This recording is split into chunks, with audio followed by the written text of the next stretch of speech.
Who liberated India? You might know about Gandhi, but do you know about Muhammad Ali Jinnah, also known as Quaid-e-Azam, the founder of two nations? Find out in this episode and the book about the real story of British India. You can find the book, the link to it, in the details with this episode. To all the listeners and followers of this podcast, peace be with you.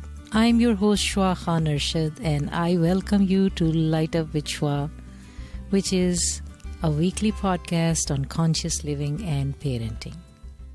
This is part one of the interview with the author Khurram Ali Shafique of How Jinnah Liberated India, and Saleena Karim, the author of Secular Jinnah, What the Nation Doesn't Know. To learn about their work, and if you would like to order their books, see the details under this podcast. Please subscribe, like, share, and let me know what you think. So, my guest on the bottom of the screen, please introduce yourself. Which one is it? Because I can't tell. Okay. Oh, sorry. Oh, this is a blooper. Okay, I'm sorry. For me, you are Khurram Saab. You are on the bottom of the screen. Okay. And Saleena, you are on my left, so it doesn't matter. Okay. I should say, my guest from Pakistan, please introduce yourself. I'm Khurram Ali Shafique. I'm best known for my research about Iqbal and his times, and I have received a few national awards for that. Thank you very much. And my guest from Nottingham, UK. Yes, my name is Saleena Karim. I am a writer and a few other things. I'm a bit of all kinds of things, but mainly I'm a writer. I'm best known for a book called Secular Jinnah and Pakistan, What the Nation Doesn't Know. Okay, thank you. So let's begin. So Khurram Saab, your book is called How Jinnah Liberated India. Why did you write this book? We'll begin from here. Because there are so many books out there, I have heard, not that we all really appreciate all of them, but what difference will this book make in addition to other books? Firstly, why did I write it? Mm-hmm. It's the conclusion of my lifelong researches. So I had to write it in any case. What difference it will make, I do not know. What difference I want it to make is something I can share. I believe that this book can change the world because the independence of India was the end of the British Empire, which was the biggest empire in history. And our world in which we live now is born out of that event. So if our perception about that event changes, then everything changes. So the conclusion of your lifetime research and work and understanding is this to-the-point, focused, brief book, because it's not a very thick book, right? Yes. Usually people just would think that it is, just 112 pages, yes. Yeah. So it means you have become an expert in writing, putting thoughts in a concise manner, because to have a brief book and it is a lifetime's work is really something special in my view, or for our viewers and followers who are listening, that how can that happen? Because it's usually it is like, oh, it's the thicker book that explains more of your work, right? Do you have other books are thicker or more pages than the one you have? Oh, yes. Some are more than 1,000 pages. Okay, see? So, okay. So would you like to explain at this moment that what is the conclusion of your lifetime's work? Yes. The conclusion is that the entire subcontinent was liberated by Jinnah, in other words, by All India Muslim League, and not due to the other reasons which we often presume, like British conspiracy or Gandhi or other things.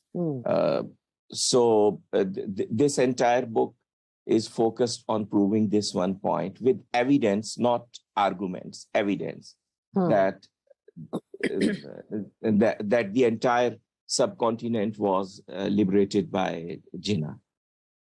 So my next question would be, so how so far, what have you received, how it has been received? How many people have read it? Do you have any idea, any estimates? So how would you know that people are agreeing or disagreeing with your book? There are two editions of this book. One is for consumption in Pakistan, and the other is the international edition. I think I'm getting good response for both editions so far. Best response from professionals, people who are not biased and want to see things openly. And obviously, some people are quite skeptical about it, but it's getting better response than most of my other books. So what was the expectation are you looking for the response, first of all? I maybe should have asked that first. Okay. Actually, now this book, maybe I'm answering some question which you might want to ask me later, but yeah, anyway, that's okay. Now this book is kind of my mission for the rest of my life to teach this one point, how Jinnah liberated India. Therefore, I'm not in a hurry. I first want to train a group of people, maybe 100 people, make them expert on this subject so that they have grasp of all the resources I have used in it, and they can defend this book, this point, on their own without my help. That's my next aim. So in that way, I'm not looking for a general response right now.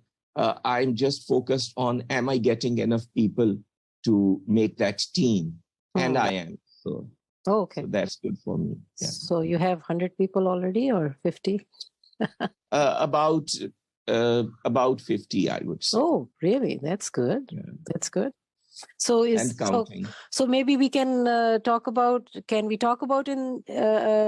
how you're going to do this training and how people can apply for being with you yes, in this definitely. all this process. So we can talk about this a little later at the end part of the conversation.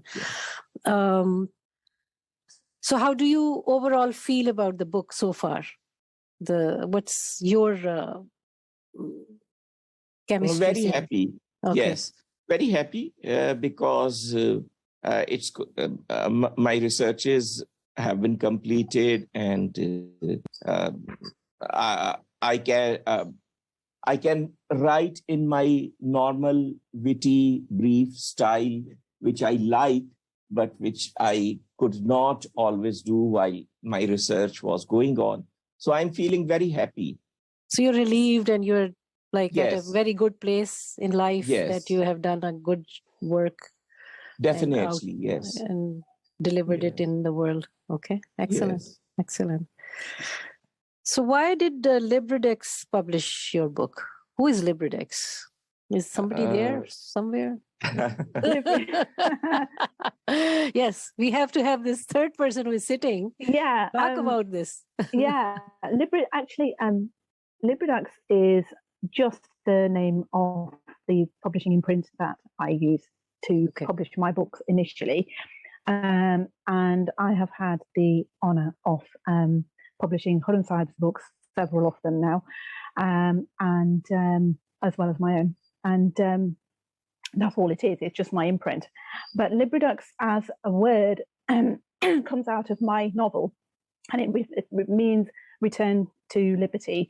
And it represents my life's interest, which is to unlock human potential. This is something that has fascinated me from a fairly early age. So that's all Liberated is. And I'm very, very pleased that I have been given the opportunity to publish Khurram Sahib's books, especially since one of them actually received the Iqbal Presidential Award. Was it the Presidential Iqbal Award, I should say? And I was co-publisher of that, so I'm very, very pleased about this. So I assume that you have read this book as well, right? Yes. Yes. So what do you think about it? Well, when I first heard the idea, because it has what he calls a one-point agenda in it. When I first heard it, I thought, wow, never heard of it said quite like that before. Mm-mm. I have written about Quaid-e-Azam. I have, as anyone knows who knows my work, that's what I'm known for. And there are things that I said in there that could well be, taken in that direction, but I never really came to that exact conclusion. So for me, this was a very pleasant surprise. It's like an evolution in that thought to return it, because as Khurram Saab correctly says, it's actually the correct history. It's being corrected. So it's not that we're revising again, as the revisionist group did back in the 80s. We are, as I joked about it recently, I said it was reversionist, which basically means we're reverting back to the Pakistan of 1947. So, yes, it was an incredible concept for a book, and short and sweet, one point, written in a kind of, I wouldn't say casual style, but certainly a witty style, and yet packed with detail, packed with evidence without being overwhelming. So, can we briefly tell Khurram Saab about the story of Pakistan? Would that be relevant at this time to tell people a little bit, so they can connect? Those who don't know, they will be like, oh, who is Jinnah? Because everybody knows Gandhi. Yes. Right? Yes. So maybe it is fair to tell about Jinnah and a little bit of story of Pakistan, if it's possible. Yes. Please allow me to approach your question in a slightly different manner, because you see, the word Pakistan does not even appear on the cover of this book. True. It's India. So Jinnah created two countries in 1947. One of them is Pakistan, the other was India. In India, as it exists today, is not the creation of Gandhi or Nehru or Indian National Congress. It's the creation of Jinnah. And he created both countries at the same time. He became Governor General of one of them and not the other one. So that's, I think, also the story of Pakistan in a sentence. And it's also the story of Jinnah and his achievement. And also, it's the story of our world, because if you see, the creation of India was the transformation of Commonwealth into a reality. The British Empire became a Commonwealth, and so many countries today belong to the Commonwealth. Jinnah was the person who opened the Commonwealth to non-white countries, and he was the first non-white Governor General anywhere within the Commonwealth. So it's the story of a lot of people, probably the entire world, and Jinnah is the central figure in it. I think that one of the reasons why things seem to be going wrong almost everywhere in the world is that the world has forgotten Jinnah and the facts about how India was liberated and how this transformation occurred. It was the transformation from the age of empires to the age of Commonwealth. Thank you so much. That's good. So is it fair to ask this question as well? Until we remember, quote, until we remember the truth about the past, we cannot move into the future. Do you think this applies to the current situation in Pakistan and subcontinent, I would say? 110%. I would like Saleena Karim to answer this question. Yeah.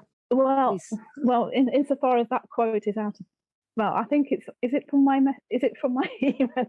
Yes. Again. Yes, it is from that. Actually, I was picking on that. Yeah. Yeah. Actually, the opening, and I forgot, you see, I just didn't have a chance. No, I forgot to go into my book. My Secular Jinnah revised edition, I think it is. Might be in the other one too, but it's definitely in the revised edition. The opening pages, where you have a dedication. It says yes. to the nation. Well, do you want me to get it? To your mum, usually to. Pardon? Do you want me to get it and review it with you? Well, yeah, I can't remember how I worded it right now, and it's very annoying, but it was something to do with the nation, to the nation, for the nation that forgets its past. No, the nation that doesn't remember its past will forget the future, something like right. that. So this is what you said. Yeah. Until we remember the truth about the Exactly. past, we Yeah. cannot move into the future. That's it. And it's the same message, the exact The same message must be the same, because this is Yes. what you wrote.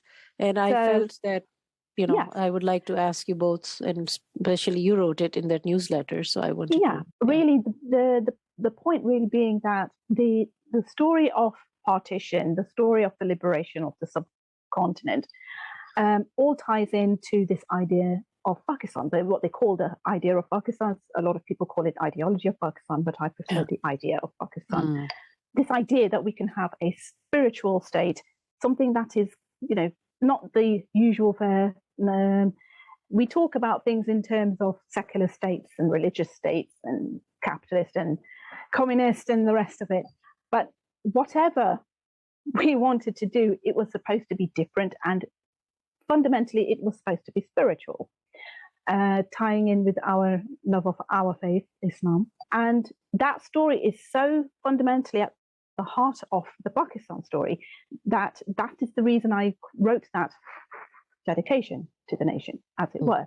So that also appears in my mailing list, and that's my interest in the whole story. It always has been, is what is this Pakistan idea, and why should we care? And I think this is this also ties in with what Khurram said just a moment ago, that the story of Jinnah liberated India, it has repercussions for the planet. It's not just repercussions for us as Pakistanis, it's repercussions for Muslim world and also the world at large. So I hope that answered your question. I hope Yes, it did. yes. What have you figured out, Khurram Saab? Why we have this confusion? I think that it's decadence, negativity, because if you see all these people who are saying these things which seemingly are positive, then how hostile they are towards the British. People like Shashi Tharoor are saying even today that the British caused so much harm to India. Yes. So I think that it feeds into that negativity, and then we develop craving for more negativity and all these kind of confused arguments. Don't you think it is not only negativity? Sorry, I'm cutting you here. Yes. Isn't it also the negligence of really knowing proper information and being lazy about just you have to say something that I know about, because just being a Muslim and a Pakistani, that is our labels, that we were born in Pakistan and we are born into a Muslim household. I find this happening with Islam also. Half of the time we don't even know the reason for many things. Yes. So definitely we have lost respect for facts. And that's why I say to people when I introduce this book that I don't want them to accept these things because Khurram Shafique has written them and he is a very well-researched person. I want them to judge these things on their own and then decide if these facts appeal to them. I agree. Thank you. Yeah. So why is Pakistan important that they, in quotes, coming to, I think, Saleena again, and other and other powers want the country to be in the dumps? That is my addition. And why are Pakistanis not yet able to stand on their own strong feet? Because why are we being played in other people's hands? Or why do we, is this an excuse adding to the laziness of us? What is it? It's part of this whole forgotten thing. If you have a nation that has been undermined from a very early stage, then that nation crumbles from within. And that's what's been going on for a long, long time. Even before partition, even before the Pakistan movement started in earnest, one can argue that the Muslim political world as a world force, it had fallen because of the end of the Turkish Ottoman Empire. It had ended, and that marked the decline of the Muslim world as a political force in the world. I'm sure I've just said the word world too many times, but yeah, you know what I mean. And with it, I recall, now you see, Khurram will know this. Dr. Iqbal did say something about our people having the meanest point of character. Of all the people, Muslims have the meanest point of character. Khurram, please don't remind me what the line is, because I can't remember. But that line, every time I hear it, it just reminds me that it is not our fault. I think there has been for some time too much self-criticism. It's not a simple case of we are naturally, like, because you've kind of implied it there, sure, Saba. I can't remember how you've said it now, but you've kind of said that we're not, maybe perhaps not raised to the same standard. We're not catching up with the rest of the world. Everyone else has gone on progressively. They might have perhaps. No, actually, yes, true to yes to that. But I also want, what is our standard that we have to stand on? What we want? It is not that world is going to go whichever way. Not that we have to be on a 180 degrees or anything, but what is our standard? Where do we stand? Like we can be a little bit behind or forward. That's fine. We have to compete with the world. True. That is partly true too, what you said. But you have to have your own standard to get there somewhere, right? Yeah. So that is what you are saying, kind of. Again, Iqbal said it. Iqbal said it, and I've said it, not because, also because he said it, but also because of my own study into what would help us. It is for us to reconnect to our belief in the unity principle. So Ghazi Azam's whole career was about unity. Even his critics will say, well, he was at one time the ambassador of Hindu-Muslim unity. Exactly. The key word there was unity. And then once he moved into the Pakistan movement, became a solely Muslim leader, even then he was talking about Muslim unity. And when Pakistan came into being, he was interested in the unity of the country, whether they were they considered themselves to be one, I was going to use a Christian word just then, one sect or party or whatever it was they wanted to be part of. They still had to acknowledge they were part of one nation. That was his. So I think people need to read Khurram Saab's book because it's brief, it's easy to understand. This part he explains that why did he become divided after that? Because he was always for unity. But what happened or what forced him to think that no, I think the only solution is to create two countries, and that you have mentioned also. But this fact has not been known by many people. And I think it includes Pakistanis very much, and especially the next generation, where you both, I think, are doing a great job in intending and planning and doing to some extent. And I think we need to do more to reconnect to the past and connect to the idea of Pakistan. If I might add, there is a word that gets thrown around. I used it in my book, and that word is idealist.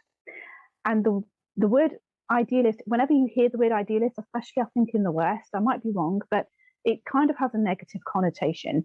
But I do think that we need to reconnect to our idealism, because Muslim idealism is a very specific brand of idealism. And it very much is about using the past to connect to the present and take us to the future. It pulls it all together in a very neat and tidy way, and does so it does so in a very beautiful way. So I could give you an example, but because I'm currently researching that example, I have to talk to another friend about it, I can't really talk about it right now. Okay. So let's look forward to your work then. So there's more to come from this. Yes. So I am interested in this idealism word. It only, I'm not kidding, in the last few days it has started popping up here and there. I couldn't believe it when I first saw it, because that's a word I thought was very much something I had adopted in myself. But sometimes we attach to things and we don't realize we are actually connecting to things that have always existed in collective ego. They've always been there, and we are tapping into them, and we don't realize subconsciously we are actually tapping into our higher ideals, something that has a precedent, and we're not just making it up, and it's not something that we've just come to ourselves.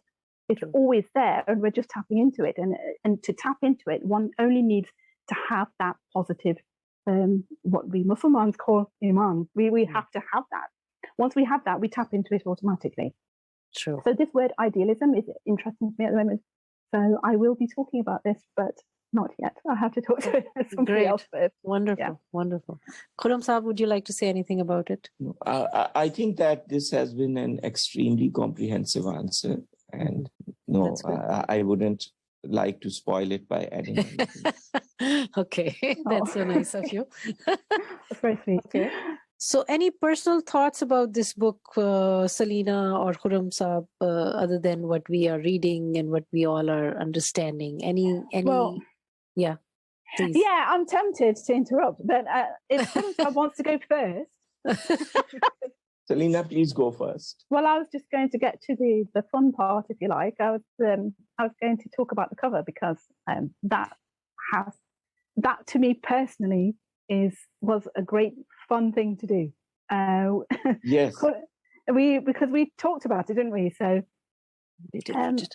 when it came to designing the cover, Khurram Saab had an idea, and that was worked upon. But the final idea was kind of a combined effort. And if you've seen the cover, then you'll know what I'm talking about. So I was just going to say basically that the cover is something very different. It's not been done before, insofar as we have these reviews on the back, and instead of being reviews of or reviews by people that have already read the book, they are reviews by people who, had they been around or had they existed even. Actually, I loved what that. they would have said.